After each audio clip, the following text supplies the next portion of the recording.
What is going on, everybody? It's Captain Bulldog, and I am back with another amazing video for you guys, and I'm doing something a little different today.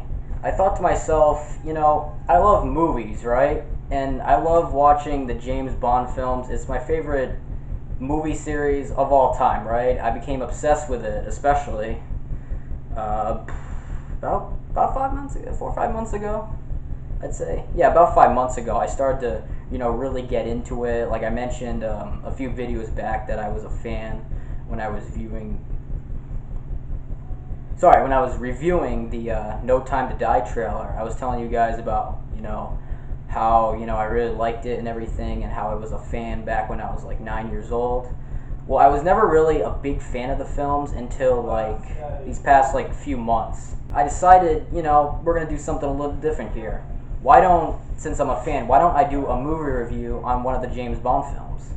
So I will be reviewing the most underrated James Bond film, 1989, License to Kill.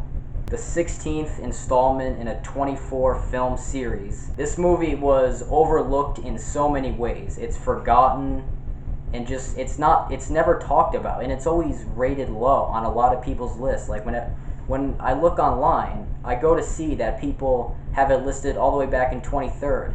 And part of the reason is because they say it's too gritty, and Timothy Dalton's version of James Bond is too like dull, and it's almost like too human, and they say it's too violent.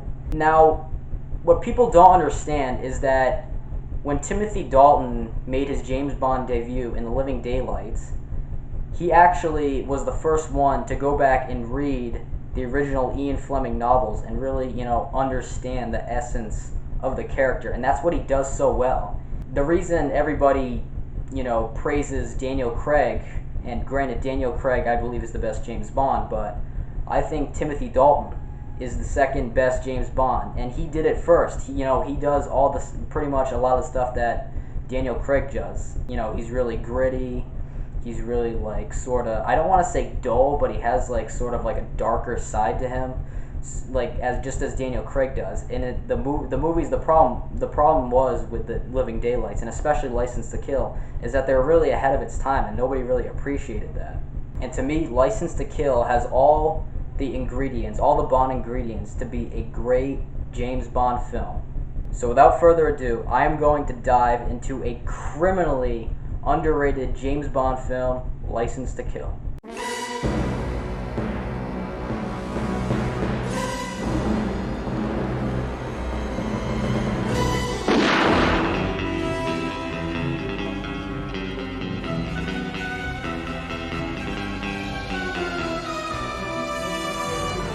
So, we begin the movie in the Bahamas, where we find out that Felix Leiter is about to get married, and Bond is the best man. However, we find out that nefarious drug lord Franz Sanchez, played by Robert Davi, who, by the way, did an incredible job acting in this film, he has escaped in a plane, and Bond and Leiter need to pursue him.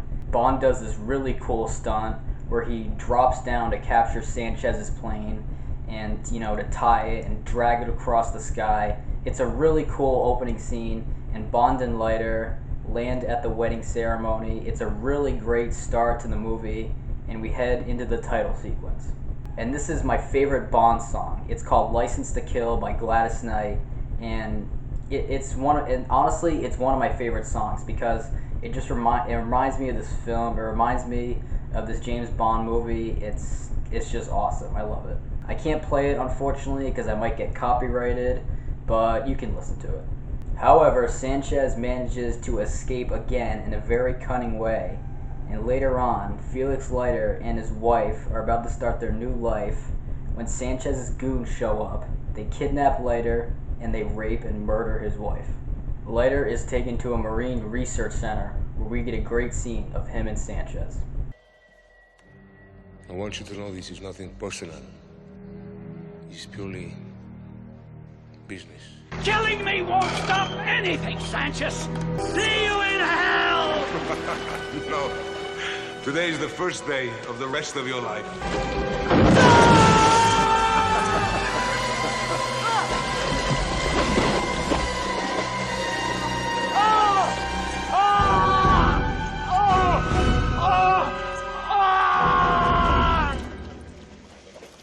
later finds Leiter in his office with his leg completely torn off and his wife dead. And he, expresses great emotion here. And Dalton did a great job in this scene. He looked, very angry, shocked, and he was ready for revenge. It's another great scene. So Bond now goes on his revenge tour for Leiter. He goes to the Marine Research Center to, find out what's going on, and he realizes that Sanchez has actually smuggled cocaine, and he finds a man named Killefer that apparently, set up this whole thing of kidnapping Leiter, and, he offers to split the money, but Bond's like, nah, man. There's $2 million in that suitcase. I'll split it with you. You earned it. You keep it, old buddy.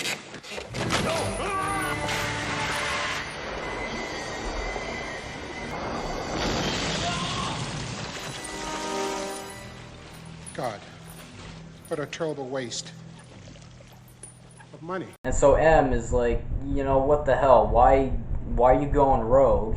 And Bond's like, well, that's my friend, man. I can't just let this happen. This drug lord is on the loose. But, M doesn't like that. This private vendetta of yours could easily compromise Her Majesty's government. You have an assignment, and I expect you to carry it out objectively and professionally. Then you have my resignation, sir. We're not a country club, 007. Effective immediately. Your license to kill is revoked, and I require you to hand over your weapon. Now. Then I guess it's a farewell to arms.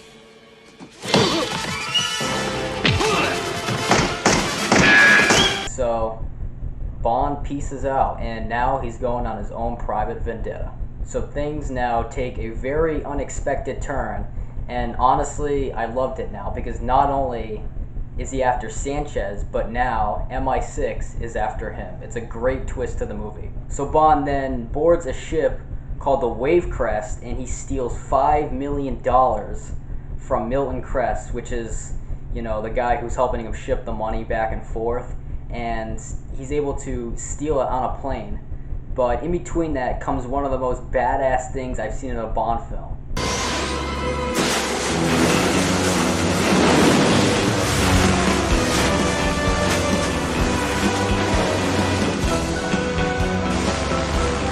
He's able to come out of the water on a harpoon, hook up on the plane, water ski, and then climb aboard it and get rid of the pilots. It's an awesome scene.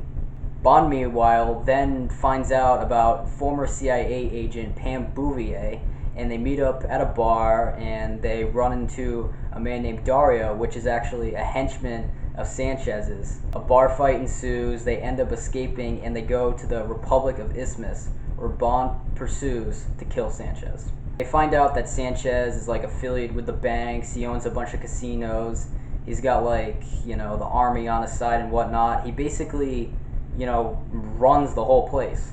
Q also shows up in this movie, and he provides Bond with a gun that only he can use and explosive toothpaste. Bond uses the toothpaste to blow up very strong glass armor light in order to get a clear shot at Sanchez.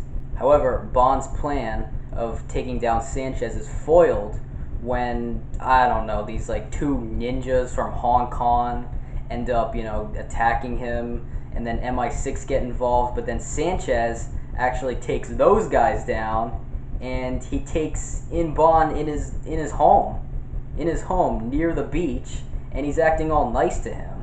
He provides him with a bed, food, all this hospitality.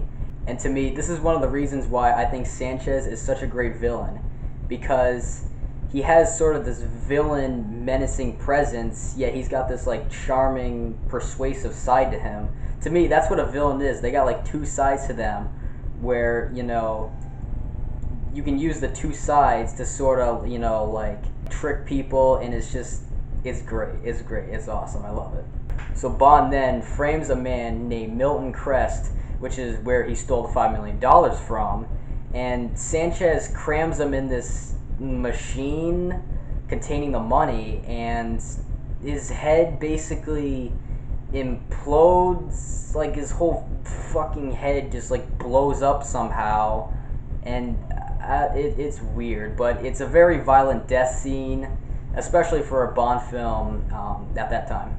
And Bond is given the money by Sanchez, and he goes and fucks his girl. So it is revealed that Sanchez can actually, make cocaine and sort of disguise it as fuel to send to Asia. But unfortunately, Bond, while finding this out in a laboratory, is ratted out by Dario, and he gets placed on the shredder.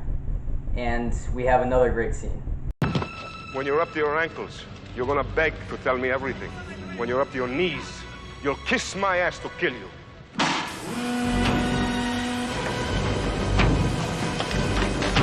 I'm the least of your problems, Sanchez.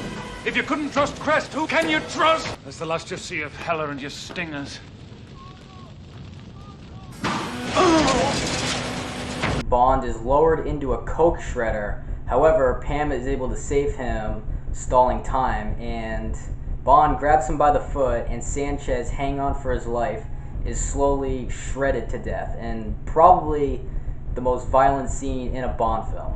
So now we finally get into the final fight scene in the climax of the movie, and to be honest, it is arguably one of my favorite scenes in a Bond film. It's a tanker chase containing the cocaine, and he basically one by one takes down these tanker trucks in very badass ways. He also has these 2 bazooka missiles, and Bond is able to escape it in a very awesome way, where he has the truck tilted on its side, and then the rifle misses and hits another tanker truck, and the whole truck explodes, and then he goes and he crushes a car with it. And I always thought that was an awesome scene.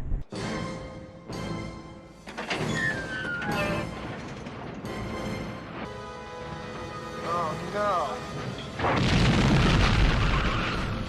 Get! Brilliant! Well done, Franz. Another $80 million write-off. I guess it's time to start cutting overhead. Also, another stunt scene that is so badass is where Bond does the wheelie with a truck through fire.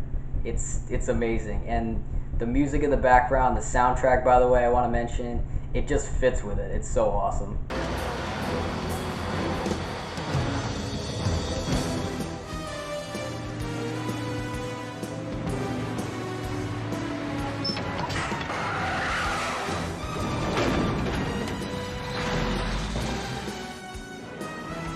So Bond then gets into a brawl on the tanker with Sanchez, and the thing finally collapses, and Bond, he's beaten and battered, and he looks like he's screwed. He looks like he's totally fucked as Sanchez sticks a dagger in his face and holds him up until Bond does this. You could have had everything. Don't you want to know why?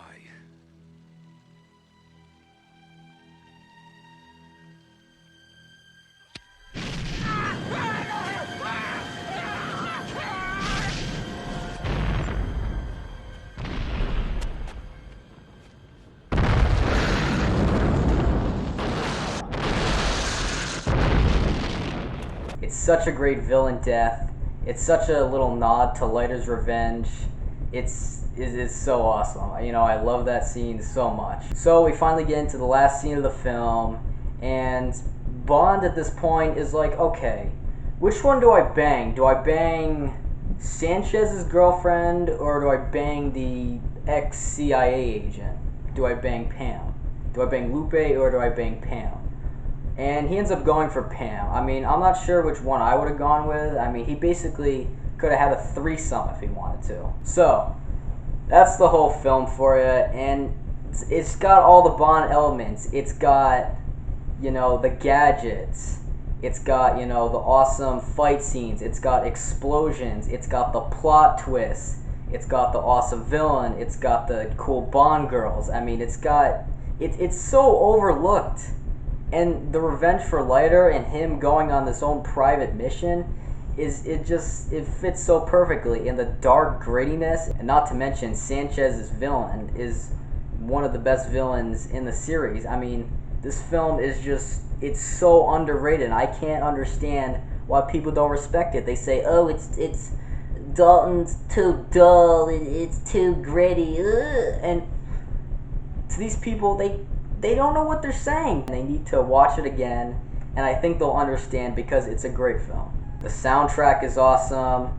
The opening title sequence is awesome. I mean, I can't think of a lot of bad things about this film. It's one of my favorites. It's definitely in my top 5 at the moment. I still need to watch a few other films. Like, I need to watch Skyfall.